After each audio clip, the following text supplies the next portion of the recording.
What is up, guys? Justin here, coming at you with some thrift store pickups. And actually, I think everything in this video comes from our local Goodwill. And it's kind of ironic that I'm filming this video right now because for the last week or week and a half or so, our Goodwill has just been absolutely awful. I haven't found anything there. The couple things that they did have were just insanely overpriced. So everything I'm going to show is stuff that I picked up in previous weeks. But I did actually score a couple solid deals. So I'm going to start out with some cartridge games here. And again, this was like a few weeks ago now, but I had walked in there and they had a stack of N64 games in their glass case along with one Game Boy game. I picked up 2 of the N64 games. We got Vigilante 8, Second Offense, and the other one was Blues Brothers 2000. And as you can see here, both of these were $3.99 a piece. I was in there a couple months ago and picked up a whole stack of N64 games for, I think, $2 a piece. They had some other ones there on that day, like I mentioned, but these are the only 2 that were worth picking up for $4. I do already have both these games, but, you know, they're a little bit more on the uncommon side. I figured, you know, Ryan or somebody might need them, so I went ahead and grabbed those. And then, like I said, they had one Game Boy game in the glass case as well, and it was a copy of Pokemon Yellow version, which was also $3.99. I didn't test to see if this saved or anything yet, but regardless, I wasn't going to pass it up for $4. I've got extra batteries and whatnot if it doesn't save. So that was a pretty solid day there at the Goodwill. And I think just a couple days later, I went back there, and they didn't put out any more games or anything, but in their electronics section, I did find an NES Dogbone controller, and it was $2.99 there. It's a little bit yellowed and stuff, but I did test it, and it does work. And $3 for that I think was a pretty great deal. I do already have, I think I have 2 Dogbone controllers for my top loader. One of them came with my system originally, and I think I got the other one like in a Craigslist deal somewhere along the way. But $3 for that was another solid deal. And then I think it was like the next week I went in there and I found another controller. It's a very odd controller though. I've never seen anything like this before. I saw the PlayStation logo on it. It was only $1.99, so I was like, you know what, I'll take a shot on it. And it was this PlayStation controller here. Obviously very oddly shaped. It's actually got MIDI input and output on the bottom of it. And I mean, I've worked with MIDI before with like music and stuff, but I just had no idea what this controller would be used for. I did post a picture of it on our Facebook a while back, and you know, I got a few responses on there. One of them looked kind of promising. It was a link to a website that was selling a controller that looked identical to this, and it said it was for one of the Band Hero games for PlayStation. So I'm going to go with that. I'm going to go with that. That's what this is. I don't know for sure, though, and even still, I don't know what it would be used for as far as Band Hero goes. So I don't know. If anyone has any more information on this controller and exactly what it's used for, please let me know. But yeah, that was $1.99. Decided to take a shot on that. And actually, these next few pickups here, Ryan and I found while we were out garage selling one morning. So I actually did have the spyglasses with me, and I believe I got some footage of these pickups in Goodwill. So I will insert that right here, and then I'll show you guys what we picked up. So check it out.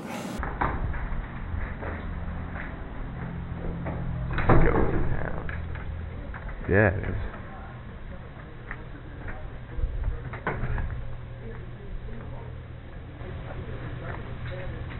Got some PSPs. Check that out, dude. Yeah, look at this though. Dungeon. What is that? Dungeon Maker? Look at Gem Saga. We got some RPGs in here, dude. Yeah, Dungeon Maker 2.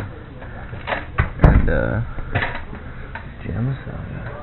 Take a look at those here. And Billy Madison.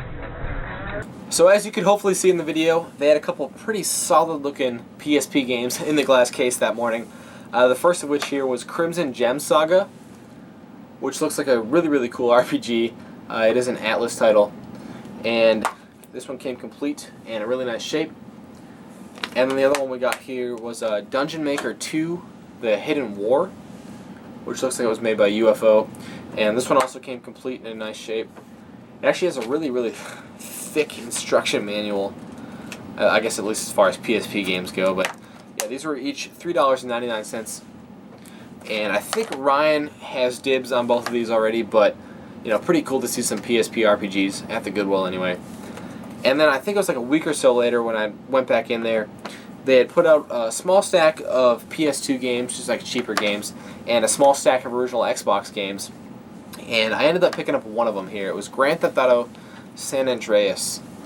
And I don't know, for whatever reason, San Andreas on the Xbox seems to go for quite a bit more than the PS2 counterpart.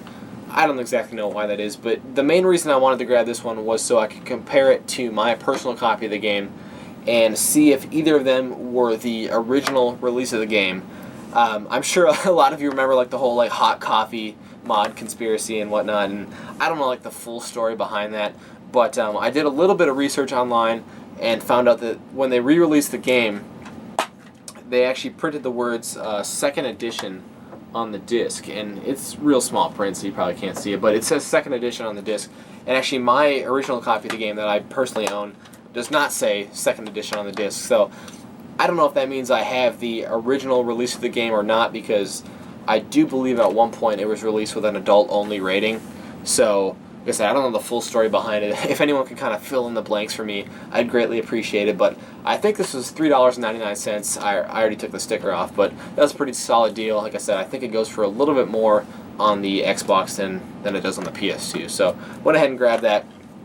And then I think it was like, it might have been just like a few days later, I went in there and they had a stack of, it was like 5 factory sealed PlayStation 1 games. And I had posted a picture of this up on the Facebook too. Just the pricing on these games was just the most inconsistent thing I've ever seen. The 2 that I ended up buying were each $2.99 a piece, and they're probably the 2 best ones that they had there. I think they had one other one for $2.99. They had one for $4.99, and then they had like a greatest hits Tony Hawk for like $9.99. It was just, it made no sense at all. Regardless though, I think I got the best 2 that they had there. Again, these are both factory sealed for $3 each. We got Wild 9 and Soul Divide. They both look like pretty cool games. I don't believe I had this one already. I do believe I already had Wild 9, not sealed or anything, but just complete. And now that I'm looking at the back of it, it looks like a pretty cool game. So I'm not going to open this one, but I might break out my copy of the game and see what it's all about, because it does look like a pretty cool game. But yeah, both factory sealed for $3 each. And then, see, the rest of these pickups in this video are kind of like the more recent stuff, I guess you could say. I went in there probably like a week and a half ago now, I think, and I picked up the only system I had to show for this video. It was sitting in their glass case. It is a red Gameboy Advance SP system. So when I saw it sitting in there, I was crossing my fingers that it was an AGS 101. It wasn't though. It was just an AGS 001. But it was in pretty nice shape. You know, they're always like kind of scratched up on the top there, but the screen was in really nice shape, and it had, you know, it's somewhat of a charge anyway. It's, you know, red, but I can see that it worked and had sound and everything while I was there. So it was priced for $9.99. Not the best deal I've ever gotten on an SP, but I do believe I had an extra charger, so I went ahead and paid the $10 for this. And then it was a couple days after that I went in there, and in the electronics section I found a gray NES Zapper, and it was priced for $1.99, which is kind of funny because I think I was in there like a week before and they had an orange Zapper gun for $4.99. I'm assuming somebody bought it because it wasn't there the next time I went in, but you know, I'm not going to buy a Zapper for $5, but for $2 I'll always pick up especially a gray one. Kind of cool. And then the last 2 pickups I had to show are both DS games. I got them both on different days though. This first one here is actually a complete DS game, Hotel Dusk Room 215. They had a couple DS games in the glass case this day, this particular day.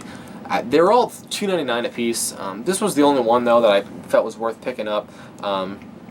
You know, I think it's more like a point-and-click game, but I did own this game a while back. I picked it up a while back, and somebody had mentioned to me that, you know, it's kind of getting a little bit harder to find.